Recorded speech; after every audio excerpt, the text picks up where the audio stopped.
MLC Duvvada Srinivas కార్యాలయం ముందు తమ కుమార్తెతో పాటు భార్య వాణి కూడా ఇక్కడ నిన్న రాత్రి నుంచి కూడా నిరసన కార్యక్రమం నిర్వహిస్తున్నారు. ముఖ్యంగా ఈరోజు ప్రస్తుతం మనతో హైందవి ఉన్నారు కుమార్తె. నిన్న రాత్రి తనపై హత్యాయత్నం కూడా చేశారు అంటూ కూడా ఆయన ఆరోపిస్తున్న నేపథ్యం. నిన్న మీ రాత్రి నుంచి కూడా మీరు ఇక్కడ పడుకుని కూడా ఇక్కడే ఉన్నారు. ఏం చెప్తారు? ఎవరు ఆయన అంటున్నారా? ఆయన అంటున్నారు కరెక్టే. నిన్నెవరు మా మీద అటాక్ ఇచ్చారు? మీరు అందరూ ఉన్నారు కదా, వీడియోస్ తీసుకున్నారు కదా. మేమేం చేయలేదు, మేము అక్కడ నిల్చున్నాం. ఆయన మార్బుల్ రాడ్ లాంటివి తీసుకొని మాకు అటాక్ ఇవ్వడానికి వచ్చారు. మా పిన్నికి అటాక్ చేయబోతుంటే నేను వెళ్ళి మా డాడీ దగ్గరికి వెళ్ళిన ఏంటి అని అడిగినప్పటికీ నన్ను అటాక్ చేయబోయారు. ఇక్కడ ఆయన మమ్మల్ని అటాక్ చేయడానికి వస్తున్నారు, మేమేం ఆయన అటాక్ చేయడానికి రావట్లేదు. మేము ఆయనతో జస్ట్ మాట్లాడడానికి వచ్చాం. ఆయనే ఇష్యూ క్రియేట్ చేసుకున్నారు. ఏదైతే మీ మదర్ ఉన్నారో వాణి గారు కావాలని మిమ్మల్ని రెచ్చగొడుతున్నారు. తన పిల్లల్ని అల్లారుముద్దుగా పెంచుకున్నాను, తన పిల్లల చేత తనపైన కొట్టించడానికి పంపిస్తున్నారు అంటూ కూడా ఆయన ఆరోపిస్తున్నారు. దీని మీద ఏమంటారు? మా మమ్మీ చెప్తే నమ్మడానికి నేను ఏమైనా చిన్నపిల్లనా? నేను ఒక డాక్టర్ని. నా కళ్ళతోనే వాళ్ళిద్దరు చాటింగ్స్ చూశాను, నా కళ్ళతోనే వాళ్ళిద్దరు ఏం మెసేజ్లు పెట్టుకున్నారో చూశాను. దీనికి మా మమ్మీ చెప్తే మా మమ్మీ నా బ్రెయిన్ వాష్ చేసేది ఏమీ లేదు. నేను ఆ మెసేజెస్ చూసి రియాక్ట్ అయ్యాను. అండ్ ఆయన ఎవరు అటాక్ చేయట్లేదు, ఆయనే మా మీదకి అటాక్ చేస్తున్నారు. నిన్న మీరు చూసారు కదా ఆల్రెడీ వీడియోలో, అవి ఆయనే మమ్మల్ని అటాక్ చేశారు. మేమెందుకు ఆయనకి అటాక్ చేస్తాం? అటాక్ చేయాలనుకుంటే ఇన్ని రోజులు గ్యాప్ తర్వాత వచ్చి ఆ గేట్ ముందు ఎందుకు వెయిట్ చేస్తాం? అటాక్ చేయాలనుకుంటే ఎలాగైనా చేయొచ్చు కదా. డోర్లు బద్దలు కొట్టుకుని వచ్చారు, కట్టర్స్తో కటింగ్ చేశారు అంటూ కూడా ఆయన పోలీసులకి కంప్లైంట్ చేశారు. మీ పైన కానీ మదర్ పైన కానీ ఏం చెప్తారు? అంటే మేము కలుద్దాము, మాట్లాడదామని మేము మెసేజ్ కూడా పెట్టాం. ఆయన రిప్లై ఇవ్వలేదు, ఫోన్ కూడా లిఫ్ట్ చేయలేదు. సో లిఫ్ట్ చేయకపోవడం వల్ల మేము ఆ ముందు రోజు అంతా వెయిట్ చేసాం. తర్వాత మీరు అందరూ వచ్చి మాట్లాడారు. మాట్లాడిన తర్వాత మేము డోర్ కొట్టినా ఎవరు తీయలేదు. సో లోపలికి వచ్చి మేము కూర్చున్నాం. ఎందుకు అంటే ఆవిడెవరో వచ్చి ఇంట్లో కూర్చోవడం ఏంటి, మేము బయట ఉండడం ఏంటి? ఆమెకి ఎలాంటి రైట్ లేదు కదా, మాకే రైట్ ఉంది. సో మేమే వచ్చి కూర్చున్నాం. ముఖ్యంగా మీ మదరే వాణి, మా ఇల్లు కాబట్టి మేము వచ్చి కూర్చున్నాం. వాణి గారు కావాలని తన బ్లేమ్ చేస్తున్నారు. ఆ అమ్మాయిని కూడా పార్టీలో తీసుకొచ్చింది ఆమెపై తనకి అనవసరంగా లింకులు పెట్టి ఇద్దరు లైఫ్ని స్పాయిల్ చేస్తున్నారు అంటూ కూడా మీ ఫాదర్ ఆరోపిస్తున్నారు. దీని మీద ఏమంటారు? ఇప్పుడు పాలిటిక్స్లో చాలామంది లేడీస్ వస్తుంటారు, కలుస్తుంటారు. అందరినీ ఈమె ఇల్లీగల్ ఎఫైర్ కోసం వచ్చింది, ఆమె ఇల్లీగల్ ఎఫైర్ కోసం వచ్చిందని రాంగ్ ఉద్దేశంతో మా మమ్మీ ఎప్పుడు ఎవరిని చూడలేదు.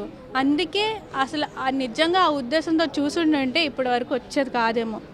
ఆ ఉద్దేశంతో చూడలేదు కాబట్టి ఇదంతా నడిచింది ఇప్పటి వరకు. ఇంకా ఏమడిగాను నన్ను? తనపై కావాలని ఇల్లీగల్ కాంటాక్ట్ పెడుతున్నారు, తన జీవితాన్ని కూడా నాశనం చేశారు, నా జీవితాన్ని కూడా నాశనం చేశారంటూ కూడా మీ ఫాదర్ చెప్తున్నారు.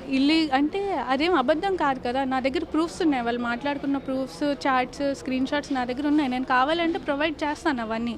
మీరు అడిగితే నేను ఇప్పుడే ఇస్తాను. దాంట్లో ఇంక అబద్ధం చెప్పడం ఏముంది? మేము ఫేక్గా క్రియేట్ చేసేది ఏముంది? జరిగిందే మేము చెప్పాము. వాళ్ళ మీద ఎవరు ఫేక్గా ఏం క్రియేట్ చేయట్లేదు.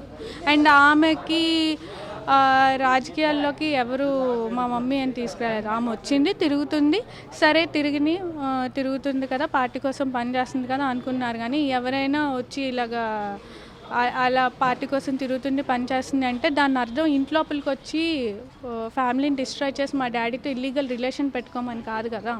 పార్టీలోకి పోనీ ఆవిడ అన్నదాని ప్రకారం పార్టీలోకి రమ్మన్నారు అని అంటే పార్టీ కోసం పనిచేయమని, మా డాడీతో పార్టీలోకి వచ్చి మా డాడీతో ఇల్లీగల్ రిలేషన్షిప్ పెట్టుకోమని కాదు. నిన్న మాధురి గారు కొన్ని కామెంట్స్ చేశారు మీపై. తండ్రి ఈ రోజు గుర్తొచ్చాడా? 2 సంవత్సరాలు తండ్రిని షాప్ పెట్టారు, ఇప్పుడు తండ్రి కావాలంటూ రోడ్డు ఎక్కడం ఏంటి అంటూ కూడా చేశారు. ఈ విషయంలో తనను లాగొద్దు, మీరు చూసుకోండి అంటూ కూడా కొన్ని కామెంట్స్ చేశారు మీపై. ఏమంటారు? నేను అదే చెప్తున్నా కదండి, ఇప్పటికిప్పుడు అనేది ఎలా అంటారు? నేను లాస్ట్ ఇయర్ పలాస వెళ్ళానని కూడా చెప్తున్నాను. మా డాడీకి ఫోన్స్ చేస్తున్నాను, మెసేజెస్ చేస్తున్నాను. మా మావయ్య గారు ఇదైనప్పుడు కూడా, ఎక్స్పైర్ అయినప్పుడు కూడా, చనిపోయినప్పుడు కూడా నేను మెసేజ్ చేశాను. మా హస్బెండ్తో మా సిస్టర్తో చేయించాను. నేను బిజీ, నేను రాలేను, నాకు అవ్వదు అని అన్నారు.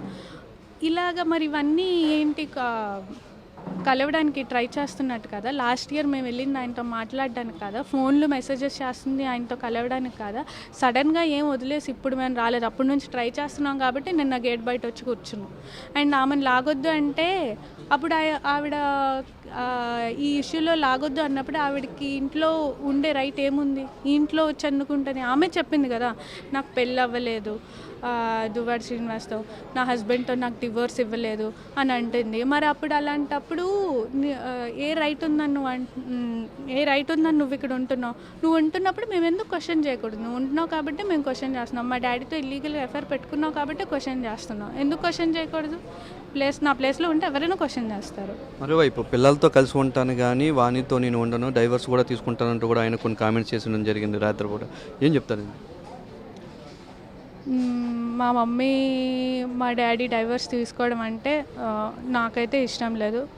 ఎందుకు అంటే మేము ఇప్పటి వరకు ఫైట్ చేస్తుంది కూడా మా డాడీతో కలిస్తే బాగుండు అని మేము అనుకుంటున్నాం. బట్ అది జరుగుతుందో లేదో నాకు తెలీదు. పోనీ వేరేగా ఉన్నా సరే మేము మా మమ్మీతో ఎలా ఉంటున్నామో మేము మా డాడీతో కూడా అలాగే ఉందాం అనుకున్నాం. అండ్ ఈ డివోర్స్ అది అంటే నాకైతే ఇష్టం లేదు. సుమారు 18 గంటలుగా మీరు ఇక్కడ నిరసన వ్యక్తం చేస్తున్నారు. ఫైనల్గా ఏం డిమాండ్ చేస్తున్నారు? మీ ఫాదర్ నుంచి ఏం కోరుతున్నారు? మా మమ్మీ నుంచి ఎలాగైతే లవ్ అండ్ కేర్ వస్తుందో మా డాడీ నుంచి కూడా మేము అదే కోరుకుంటున్నాం. అండ్ ఆమెకి ఇంట్లోకి అలౌ చేయకూడదు, ఆమెకి ఎలాంటి రైట్ లేదు. ఇది ఎవరైతే దివ్వల మాదిరి ఉన్నారో దివ్వల మాదిరి ఇంటికి అలౌ చేయకూడదు, ఇక్కడ ఉండకూడదు అంటూ కూడా హైందవి చెప్తున్నారు. తాము తల్లి అంటారో తండ్రి కూడా అంతే సమానం. ఖచ్చితంగా తమకి తండ్రి కావాలి, తండ్రి కోసమే మేము పోరాటం చేస్తున్నాం కాబట్టి తమకు న్యాయం చేయాలని చెప్పేసి అయితే హైందవి కోరుతున్న పరిస్థితి ప్రస్తుతం కనిపిస్తుంది. కెమెరామెన్ సూర్యతో బాలు, 10 టీవీ శ్రీకాకుళం జిల్లా.